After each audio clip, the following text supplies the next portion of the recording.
اللہ رب العالمین کا ہم پر بڑا انعام ہے، احسان ہے کہ اس نے رمضان المبارک کا مہینہ ہمیں عطا فرما دیا۔ یہ مہینہ ہماری زندگی میں پہلی مرتبہ نہیں آیا، لیکن یہ ممکن ہے کہ یہ آخری مرتبہ ہو۔ اس سے پہلے کئی رمضان ہم گزار چکے ہیں، لیکن یہ یقینی بات نہیں ہے کہ اس کے بعد بھی یا یہ رمضان بھی ہم پورا گزار پائیں گے یا نہیں گزار پائیں گے۔ تو اس لیے اس ماہ محترم کا احترام ضروری ہے، اور اس کا احترام کیا ہے؟ اس کا احترام یہ ہے کہ خلوص کے ساتھ، اخلاص کے ساتھ اللہ تبارک و تعالی کی عبادات کی جائیں، اور ان عبادات میں سے جو اہم ترین عبادت ہے وہ رمضان المبارک کے روزے ہیں، جنہیں اللہ تبارک و تعالی نے ہمارے اوپر فرض کیا ہے۔ اور یہ روزے ارکان اسلام میں سے ایک اہم ترین رکن ہے۔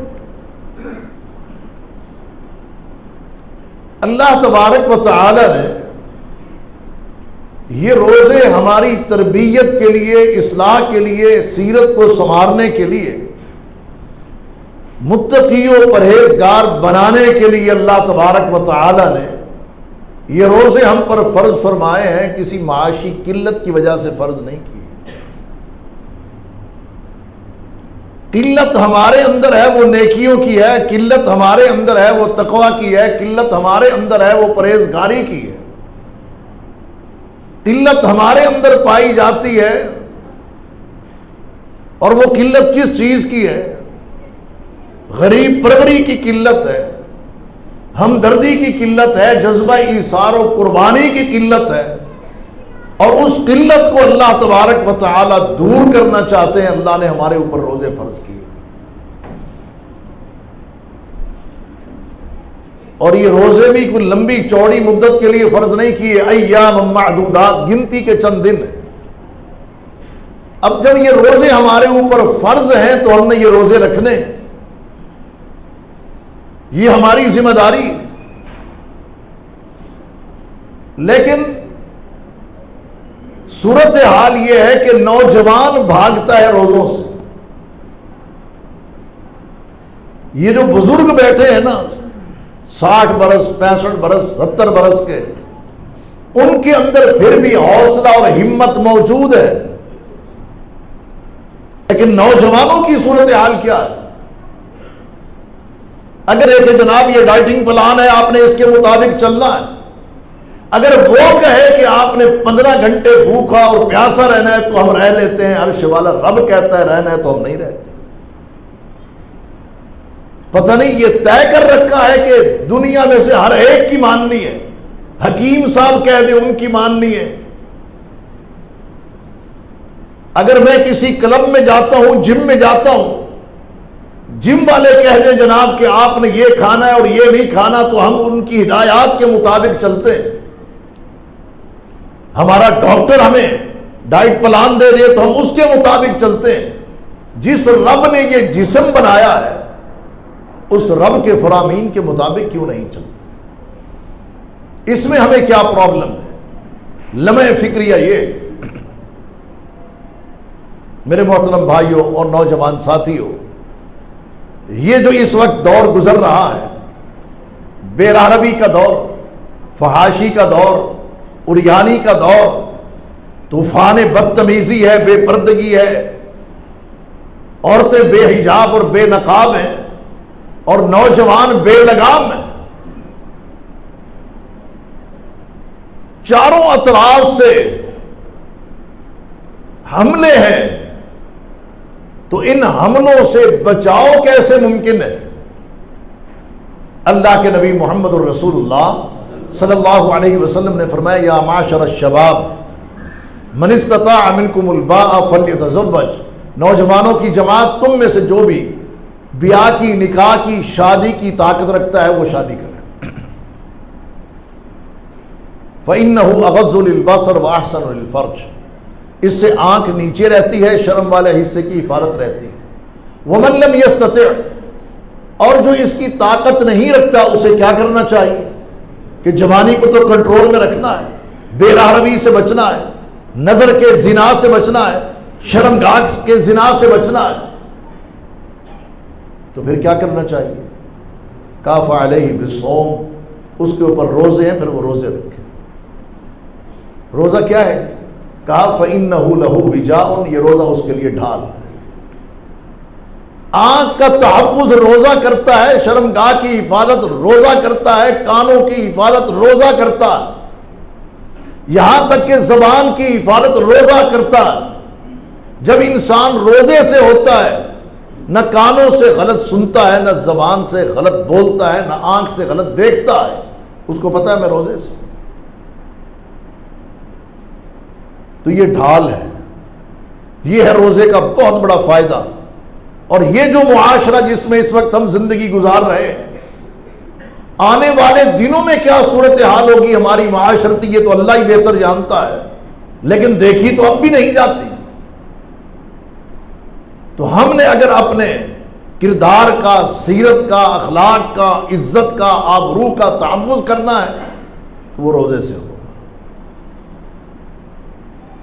اور پھر اللہ کے عذاب سے بچاؤ کا ذریعہ وہ کیا ہے؟ وہ کون سا عمل ہے؟ میرا آپ سے سوال ہے، کون سا وہ ایسا عمل ہے جو انسان کو جہنم کی آگ سے بچا سکتا ہے؟ جی روزہ ہے۔ فرمایا الصوم جنۃ من النار، یہ جو جہنم کی آگ ہے نا، جہنم کی آگ سے، اس کی تپش سے، اس کے دھوئیں سے کون سی چیز ڈھال ہے؟ نہ دھواں آنے دے گی، نہ تپش آنے دے گی، نہ انسان کو وہاں گرنے دے گی، وہ روزہ ہے۔ یہ بات میری نہیں، محمد الرسول اللہ صلی اللہ علیہ وسلم کا فرمان ہے۔ تو جو جہنم کی آگ سے بچنا چاہتا ہے، تپش سے بچنا چاہتا ہے، دھوئیں سے بچنا چاہتا ہے، اپنی جلد کو جلانا نہیں چاہتا، تو وہ روزہ رکھے۔ پھر اللہ تبارک و تعالیٰ کے عذاب کی جتنی بھی قسمیں، ان سے بچاؤ کا ذریعہ بھی کون سا عمل ہے؟ فرمایا الصوم جنۃ من عذاب اللہ، اللہ تبارک و تعالیٰ کے عذاب کی جتنی بھی قسمیں، چھوٹی ہیں، بڑی ہیں، ظاہری ہیں، باطنی ہیں، وہ عذاب قبر کا ہے، حشر کا ہے، وہ عذاب دنیا کا ہے، وہ زلزلے کی شکل میں ہے، سیلاب کی شکل میں ہے، رزق و روزی کی قلت کی شکل میں ہے، قحط سالی کی شکل میں ہے۔ الصوم جنۃ من عذاب اللہ، اللہ کے عذاب سے بچنے کا جو ذریعہ ہے وہ روزہ ہے، اور ڈھال جو ہے وہ روزہ ہے۔ یہ روزہ دار کو اللہ تبارک و تعالی نے اعزاز دیا ہے کہ وہ ہر قسم کے عذاب سے محفوظ ہو جائے۔ پھر آپ دیکھیے کہ روزہ دار روزہ رکھتا ہے، معدے سے غبارات اٹھتے ہیں، منہ سے سمیل بھی آتی ہے، وہ جو معدے سے نکل رہی ہوتی ہے وہ منہ سے خارج ہوتی ہے، تو اس کی کوئی قدر و قیمت ہے؟ جی ہاں ہے، لیکن روزہ دار کی ہے۔ یہ نہیں کہ بندہ جناب ایک ڈبی سگریٹ کی پی کے یہ کہے جناب کہ اس کی کوئی قدر و قیمت ہوگی، یہ حقہ پی کے کہے، یہ نسوار رکھ کے جناب یہ شراب پی کے لوگوں کو منہ سنگھاتا پھرے۔ جو روزہ رکھنے والا شخص ہے، روزہ دار کے منہ کی جو بو ہے، اللہ کے حبیب صلی اللہ علیہ وسلم نے فرمایا لَخَلُوفُ فَمِ الصَّائِمِ أَطْيَبُ عِندَ اللَّهِ مِن رِّيحِ الْمِسْكِ، کستوری سے زیادہ خوشبودار اللہ کے ہاں روزہ دار کے منہ کی بو ہے۔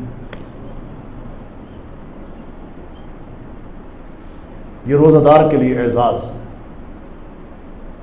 اور پھر اللہ تبارک و تعالی نے اس کو دو خوشیاں عطا کرنی ہے روزہ دار کو۔ کتنی خوشیاں عطا کرنی؟ دو خوشیاں۔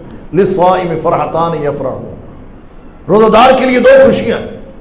روزہ داروں خوش ہو جاؤ، تمہارے لیے بشارت ہے، خوشخبری ہے۔ دینے والے کون ہیں؟ جن کی زبان سے سچ کے علاوہ کچھ نکلتا نہیں، تاجدار ختم نبوت محمد الرسول اللہ صلی اللہ علیہ وسلم نے فرمایا روزہ دار کے لیے دو فرحتیں ہیں، دو خوشیاں ہیں. ایک خوشی اس کو اس وقت ملتی ہے جب روزہ افطار کرتا ہے، دوسری خوشی اس کو اس وقت ملے گی جب رب اپنا اس کو دیدار کروائے. اللہ اس کو اپنا دیدار کروائے گا. اتنی عظیم ذات، اتنی بڑی ذات. اللہ اکبر کبیرہ. اور اس سے بڑا پروٹوکول کیا ہو سکتا ہے؟ اللہ کے نبی محمد الرسول اللہ صلی اللہ علیہ وسلم نے فرمایا،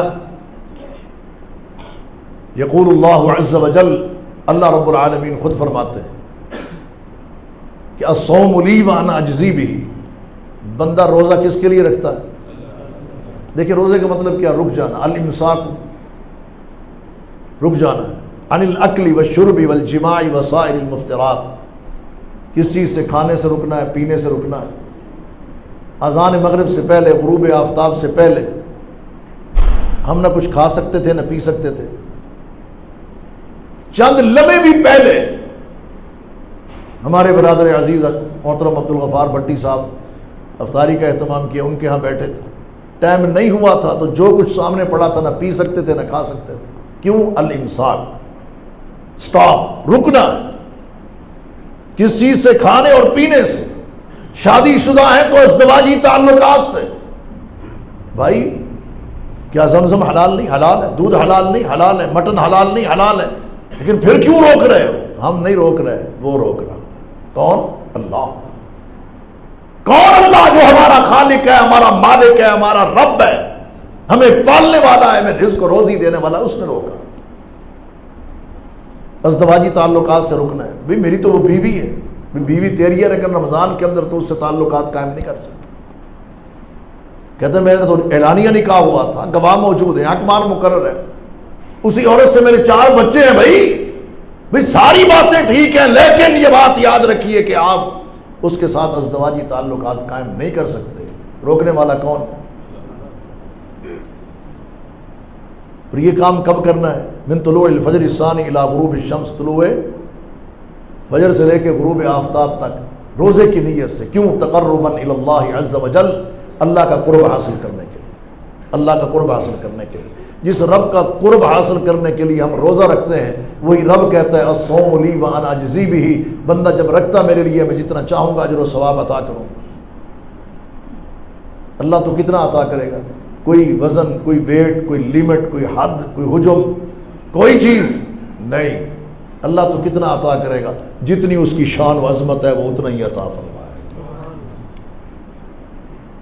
اس کے باوجود بھی اگر ہم روزہ نہ رکھیں، روزہ تو ہماری سیرت و کردار کو سنوارنے کے لیے ہے، صاحب کردار بنانے کے لیے ہے، صاحب گفتار بنانے کے لیے ہے. اللہ تبارک و تعالی ان عبادات کے ذریعے ہمیں صاحب کردار بنا کے ایک عظیم عمل کے لیے اللہ ہمیں تیار کرنا چاہتے ہیں. اور وہ اسلام کی سر بلندی کا کام ہے، اسلام کی عظمت کا کام ہے، دنیا کے اندر اسلام کے غلبے کا کام ہے. میرے نوجوان ساتھیوں، وہ کام کس نے کرنا ہے؟ اعلاء کلمت اللہ کا. لتکون کلمت اللہ العلیٰ، کہ پوری دنیا کے اندر اللہ کا کلمہ سر بلند ہو، کلمہ کفر پاش پاش ہو جائے، نظام باطل دنیا سے ختم ہو جائے، جڑ سے اکھڑ جائے. لیحق الحق ویبطل الباطل ولو کرہ المجرمون، تاکہ حق کا اس بات دنیا کے اندر ہو جائے. اس لیے اللہ تبارک و تعالی ہمیں صاحب کردار بنانا چاہتے ہیں. اور اگر ہم یہی ڈھیر ہو گئے، کل دشمن کے مقابلے میں کھڑے ہوں، کمک نہ پہنچ رہی ہو، کھانے پینے کی اشیاء میسر نہ ہو، کیا دشمن کے سامنے ہتھیار ڈال دیں گے؟ شکست کو تسلیم کر لیں گے؟ ذلت کو چوم لیں گے؟ پستی کو ہم ماتھے کا جھومر بنا دیں گے؟ کیا کریں گے؟